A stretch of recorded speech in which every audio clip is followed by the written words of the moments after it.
શંખેશ્વર ખાતે નિરાંત સંપ્રદાયના અજુરામ મહારાજની 7મી નિર્વાણ તિથિ ઉજવણી। શંખેશ્વર ખાતે નિરાંત સંપ્રદાયના આચાર્ય પરમ પૂજ્ય અજુરામ મહારાજની 7મી નિર્વાણ તિથિ નિમિત્તે શંખેશ્વર ગુરુગાદી ખાતે સાધુ સંતોની ઉપસ્થિતિમાં ભજન સત્સંગ કાર્યક્રમ યોજાયો હતો।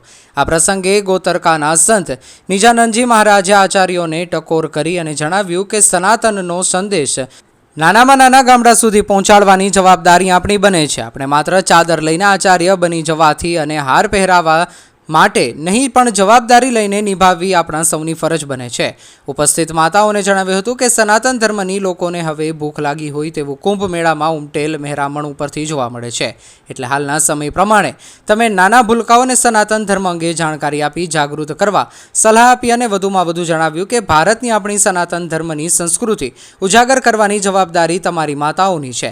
આ પ્રસંગે ઉપસ્થિત આચાર્યોએ ભજન સંતવાણી સત્સંગનું રસપાન કરાવ્યું હતું। આ કાર્યક્રમમાં ગોતરકાથી નિજાનંદજી મહારાજ, બોપલથી ભક્તિરામ મહારાજ, અમદાવાદથી કીર્તનરામ મહારાજ, મહેસાણાથી મહેન્દ્રરામ મહારાજ, સરખેજથી ચેતનરામ મહારાજ, શંખેશ્વર જીવરામ મહારાજ તેવા અનેક સંપ્રદાયના આચાર્યો, ભક્તો ભજન સત્સંગ પ્રસાદ લઈને ધન્યતા અનુભવી હતી અને મોટી સંખ્યામાં ભાવિ ભક્તો ઉપસ્થિત રહ્યા હતા।